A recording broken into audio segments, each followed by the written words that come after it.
अस्सलामुअलैकुम। तो हम सेट्स और वेन डायग्राम्स पढ़ रहे थे, ठीक है। तो आगे बढ़ते हैं। हमारा नेक्स्ट जो टॉपिक है इस चैप्टर में वो क्या है? Word problems applied two sets and Venn diagrams. मतलब हम वर्ड प्रॉब्लम्स अप्लाई कर रहे होंगे basically sets and Venn diagrams के ऊपर, ठीक है। तो हम किस तरह करेंगे उसके लिए, बिफोर वी बिगिन, आप अपने पास एक कुछ पॉइंट्स हैं, नोट करो, ठीक है। पॉइंट नंबर 1 क्या है कि if you need to find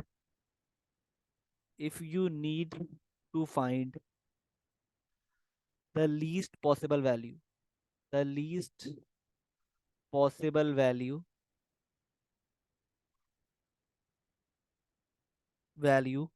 of an intersection,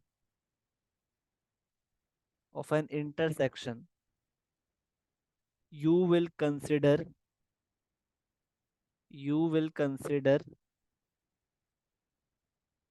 the intersection to be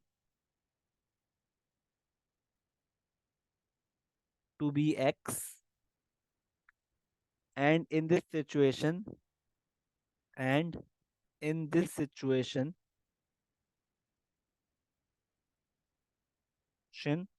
there will be no elements, there will be no elements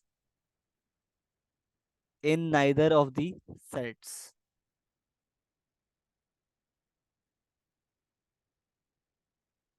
ठीक है। पॉइंट नंबर 2 क्या है? पॉइंट नंबर 2 है भाई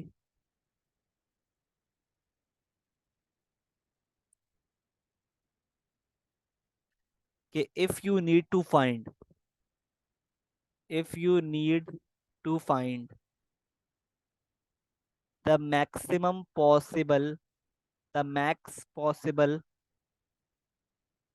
elements in an intersection, you will make the smaller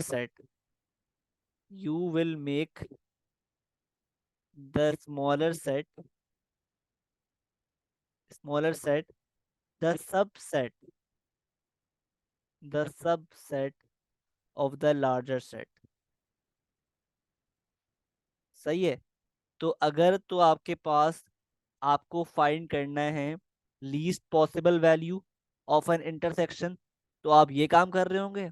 और अगर आपको maximum possible elements find करने इंटरसेक्शन में, तो आप ये पॉइंट नंबर 2 को अप्लाई कर रहे होंगे, ठीक है। किस तरह करेंगे अभी सिखाता हूँ, ठीक है। पहले पॉइंट्स नोट कर लो अपने पास, ठीक है। थर्ड पॉइंट क्या है कि if you need to find the maximum possible elements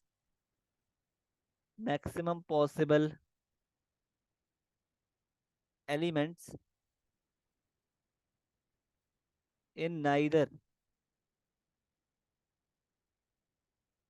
of the sets, right? What you'll do then, once again,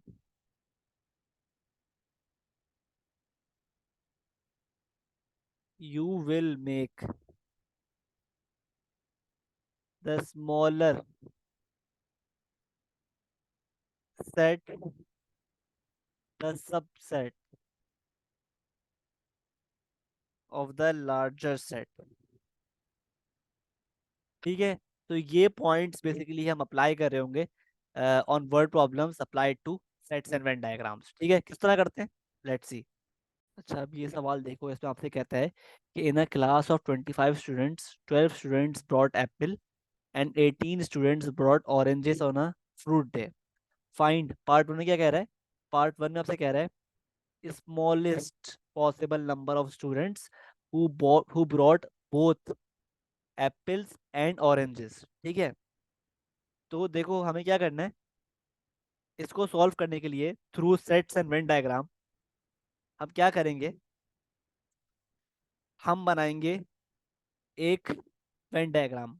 part 1 solve कर रहे हैं, सही है। क्योंकि इसने कहा है कि हमें लीस्ट या smallest possible number of students find करने, तो हम क्या करेंगे, हमने बनाई एक वेन डायग्राम, ठीक है। ये रहा यूनिवर्सल सेट, और एक सेट ले लिया हमने ए, और एक सेट है बी, ठीक है। ए, सॉरी, एक सेट है एप्पल्स का, ए ले लो, और एक सेट है ऑरेंजेस का, ठीक है। अब मुझे बताओ कि 25 स्टूडेंट्स हैं, उनमें से 12 लाए हैं एप्पल, और 18 लाए हैं ऑरेंजेस, और जो बोथ लाए हैं ना, उनका है पता नहीं है। तो जो जो बच्चे दोनों चीजें लाए हैं, जो बच्चे एप्पल्स और ऑरेंज बोथ लाए हैं, वो क्या हो जाएंगे, एक्स, क्योंकि we don't know about their number, सही है, कि कितने बच्चे हैं जो दोनों चीज लाए हैं, ठीक है। तो हम क्या करेंगे, उसको कर देंगे एक्स। तो ए क्या हो गया, ए एप्पल जो है वो लाए हैं 12 बच्चे, तो ए हो जाएगा 12 - x, ठीक है। सिमिलरली ऑरेंजेस जो बच्चे लाए हैं खाली, वो क्या हो जाएगा, वो हो जाएगा 18 - x, ठीक है। और सही है, और कुल मिला के सब कितने बच्चे हैं, 25 स्टूडेंट्स, ठीक है। तो हम किस तरह सॉल्व करेंगे, to find the students who brought both apples and oranges, वो कौन से बच्चे हैं, एक्स, जो बोथ लाए हैं, ठीक है। तो हम क्या करेंगे, वी नो के ये this plus this plus these students are equal to 25। तो हम एक इक्वेशन बनाएंगे, 12 - x, ये वो बच्चे हैं जो सिर्फ एप्पल लाए हैं, और प्लस एक्स, ये वो बच्चे हैं जो बोथ लाए हैं, प्लस 18 - x, ये वो बच्चे हैं जो खाली ऑरेंजेस लाए हैं, और इनको हम इक्वल कर देंगे किसके, 25 के, ठीक है। तो ये क्या हो जाएगा, 12 - x plus x plus 18 - x is equal to 25। तो -x प्लस एक्स कैंसिल हो गया, तो ये हो गया 30 - x इज इक्वल टू 25, और x बराबर हो गया किसके, 5 के। तो 5 बच्चे ऐसे हैं जो बोथ एप्पल्स आए हैं और ऑरेंजेस आए हैं, ठीक है। तो इस तरह बेसिकली हम ये पार्ट 1 सॉल्व करेंगे। तो बेसिकली हमने जो पॉइंट 1 था ना, उसको अप्लाई किया है पार्ट 1 में। अब पार्ट 2 में हम अप्लाई करते हैं पॉइंट नंबर 2 को, जो मैंने लिखा था, सही है, शुरू में। तो पार्ट 2 में कह रहा है क्वेश्चन के find the greatest possible number of students who brought both apples and oranges. अब देखो, जब उसने कहा ना कि स्मॉलेस्ट पॉसिबल नंबर निकालें, तो हमने इस तरह किया, ठीक है। जब वो कहे ना कि greatest possible number of students निकालें जो एप्पल और ऑरेंजेस बोथ लाए हैं, तो फिर हम क्या करेंगे, इस केस में हम क्या करेंगे, हम दोबारा एक वेन डायग्राम बनाएंगे, सही है। और हम क्या करेंगे, हम स्मॉलर स्मॉलर सेट को सबसेट बना देंगे ऑफ द लार्जर सेट। अब मुझे बताओ, मेरे पास एप्पल का एक सेट बनेगा और ऑरेंजेस का बनेगा। अब अगर सवाल देखें हम, तो सवाल में 12 बच्चे लाए हैं एप्पल, और 18 बच्चे लाए हैं ऑरेंजेस। तो मुझे बताओ, इन दोनों में से बड़ा सेट कौन सा है। तो ऑब्वियसली बड़ा सेट ऑरेंजेस का है, क्योंकि 18 बच्चे ऑरेंज लाए हैं और 12 बच्चे लाए हैं खाली एप्पल। तो हम क्या करेंगे, क्योंकि ऑरेंज का सब सेट बड़ा है, जिसमें कितने बच्चे हैं, 18 बच्चे ऑरेंज लाए हैं, सही है, और बाकी जो 12 बच्चे लाए एप्पल, ठीक है। तो हम क्या करेंगे, हम इस छोटे सेट को इस बड़े सेट का सबसेट बना देंगे, कुछ इस तरह, कि हमारा जो बड़ा सेट होगा ना, और जो छोटा सेट होगा, इस केस में एप्पल्स, उसको हम बना देंगे subset of the larger set which in this case is oranges. ठीक है, तो ये तो हमने बना दिया, स्मॉलर सेट को लार्जर सेट का सबसेट बना दिया। अब इसको फिल कर लो। तो मेरे पास एप्पल के कितने एलिमेंट्स हैं? 12। 12 स्टूडेंट्स है ना, तो 12 लिख दिया आपने यहाँ पर। और कितने बच्चे फिर ऑरेंजेस में? 6। तो ठीक है, तो इस तरह बनाया आपने। तो ये क्या हो गया, आंसर क्या हो गया? सवाल क्या था कि greatest possible number of students who brought both Apple and oranges. तो मेरे पास जो ग्रेटेस्ट नंबर आ गया, वो क्या आ गया स्टूडेंट्स का? ऑब्वियसली 12। के 12 बच्चे ऐसे हैं जो कि ऑरेंज भी लाए हैं और एप्पल भी लाए हैं।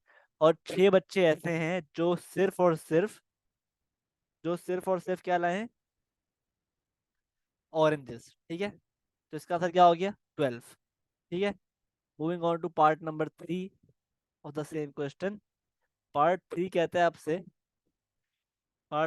है कि greatest possible greatest possible number of students who neither brought apple nor oranges. ठीक है, तो हमने पॉइंट नंबर 3 में पढ़ा था कि अगर वो बात करें ना, maximum possible elements in neither of the sets, अगर वो इसकी बात करें, तो इस केस में आप क्या करोगे? आप सेम काम ही करोगे, वेन डायग्राम सेम तरह बनाओगे। ठीक है, सही है, आप वेन डायग्राम उस तरह ही बनाओगे जिस तरह बना रहे हो पॉइंट 2 के लिए, मतलब इस तरह। ठीक है, सही है। तो आपने क्या किया, आपके पास एप्पल जो लाए थे स्टूडेंट्स कितने लाए थे? 12। और जो ऑरेंज लाए थे कितने लाए थे? 18। तो आप अगेन जो लार्जर सेट है, जो स्मॉलर सेट है, उसको बना दोगे सब set of the larger set, कुछ इस तरह। ये रहा स्मॉलर सेट ए एप्पल्स का, और ये रहा लार्जर सेट, ठीक है, जो कि है ऑरेंजेस का। तो आपने बेसिकली एप्पल के सेट को सबसेट बना दिया of the larger set, oranges वाला। ठीक है, तो एप्पल में मेरे पास कितने हैं? 12। तो ऑरेंज से कितने बचे खाली? 6। ठीक है, तो इसमें से 12 स्टूडेंट्स ऐसे हैं जो बोथ लाए हैं। ठीक है, और 6 ऐसे हैं जो कि सिर्फ ऑरेंज लाए हैं। ठीक है, और टोटल मेरे पास कितने बच्चे हैं? 25। तो कितने बचे बाकी? कितने बचे? तो मेरे पास 12 लाए हैं, सिर्फ दोनों लाए हैं बोथ, और 6 स्टूडेंट्स लाए हैं खाली ऑरेंजेस। तो 12 + 6 क्या होता है? 18। लेकिन मेरे पास क्लास में 25 स्टूडेंट्स हैं, तो बाकी कितने बचते हैं? बाकी मेरे पास बचते हैं 7 स्टूडेंट्स। तो ये 7 स्टूडेंट्स जो है ना, ये आ गए बाहर, जो कुछ भी नहीं लाए। तो ये इसका आंसर हो गया कि 7 स्टूडेंट्स ऐसे हैं जो कि नाइदर ऑरेंज लाए, नाइदर एप्पल लाए। ठीक है, तो ये आपका आंसर 7 आ गया। अच्छा, अभी ये सवाल देखो, इसमें आपसे कह रहा है, पास्ट में का सवाल है ये। ठीक है, सब इसमें आपसे कह रहा है in a class of 30 students 17 are studying politics. ठीक है, और 14 जो है वो पढ़ रहे हैं इकोनॉमिक्स, और 10 जो है वो बोथ पढ़ रहे हैं। ठीक है, तो कह रहा है illustrate this information using a Venn diagram. तो बहुत इजी है, आप क्या करो भाई, आपने बनाई एक वेन डायग्राम कुछ इस तरह। एक सेट लोगे आप, किसके लिए? जो बच्चे पॉलिटिक्स पढ़ रहे हैं। और एक सेट लोगे बनाओगे जो बच्चे इकोनॉमिक्स पढ़ रहे हैं। ठीक है, और बीच में कौन आएंगे? वो बच्चे आएंगे जो बोथ पढ़ रहे हैं। सही है, तो मुझे बताओ, उसने बताया हुआ है कि यार 10 स्टूडेंट्स ऐसे हैं जो बोथ 30 सब्जेक्ट्स पढ़ रहे हैं, तो हमने लिख दिया 10 बीच में। तो 10 बच्चे ऐसे हैं जो दोनों पढ़ रहे हैं। ठीक है, तो ऑब्वियसली, और अगर मैं 17 बच्चे ऐसे हैं जो पॉलिटिक्स पढ़ रहे हैं, ठीक है। तो जो बच्चे खाली पॉलिटिक्स पढ़ रहे हैं वो कितने होंगे? 17 - 10, मतलब क्या? 7। तो 7 बच्चे ऐसे हैं जो खाली पॉलिटिक्स पढ़ रहे हैं। और सिमिलरली जो बच्चे खाली इकोनॉमिक्स पढ़ रहे हैं वो बच्चे कितने होंगे? 14 - 10, मतलब 4 बच्चे ऐसे हैं जो कि खाली इकोनॉमिक्स पढ़ रहे हैं। तो कुल मिला के कितने बच्चे हो गए? मतलब 7 बच्चे ऐसे हैं जो खाली पॉलिटिक्स पढ़ रहे हैं, और 4 बच्चे ऐसे हैं जो खाली इकोनॉमिक्स पढ़ रहे हैं, और 10 बच्चे ऐसे हैं जो पढ़ रहे हैं बोथ। सही है। तो ये कितने हो गए? 10 + 4 क्या होता है? 14। 14 + 7 क्या होता है? 21। तो ये होगा 21। जबकि मेरे पास क्लास में कितने बच्चे हैं? 30 स्टूडेंट्स। तो मतलब क्या हुआ कि 9 बच्चे ऐसे हैं जो ना ही पॉलिटिक्स पढ़ रहे हैं और ना ही इकोनॉमिक्स पढ़ रहे हैं। तो इनको हम लिख देंगे बाहर। सही है, बॉक्स में। ठीक है। तो इस तरह आपकी एक वेन डायग्राम प्रॉपर बन जाएगी। सही है। अब सवाल पूछ रहा है आपसे, सेम क्वेश्चन है, सवाल कर रहा है आपसे कि find the number of students, the number of students studying studying part A neither of these subjects. तो हम निकाल चुके हैं, अभी निकाला है हमने। कितने बच्चे हैं वो बच्चे हैं 9। सही है। और पार्ट बी में कह रहा है आपसे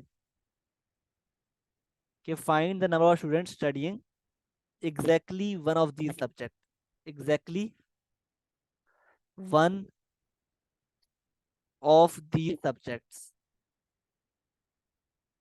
तो ये बहुत इजी है, हमें पता है भाई। देखो कह रहा है कि find the number of students studying exactly one, मतलब जो बच्चे भी आप चूज करो वो कोई भी एक सब्जेक्ट पढ़ रहे हो, या तो वो पॉलिटिक्स पढ़ रहे हो या वो इकोनॉमिक्स पढ़ रहे हो। ठीक है। तो मुझे बताओ कि मेरे पास ऐसे कितने बच्चे हैं जो खाली पॉलिटिक्स पढ़ रहे हैं। तो मेरे पास ऐसे 7 बच्चे हैं जो खाली पॉलिटिक्स पढ़ रहे हैं, प्लस और ऐसे कितने बच्चे हैं जो खाली इकोनॉमिक्स पढ़ रहे हैं? वो 4 बच्चे हैं। तो कुल मिला के मेरे पास 11 बच्चे ऐसे हैं जो सिर्फ और सिर्फ exactly one of the subjects पढ़ रहे हैं। ठीक है, वन ऑफ दी सब्जेक्ट्स। ठीक है। तो इस तरह बेसिकली हम इसको सॉल्व करेंगे। ठीक है, आई होप बात क्लियर है। सही है। ठीक है।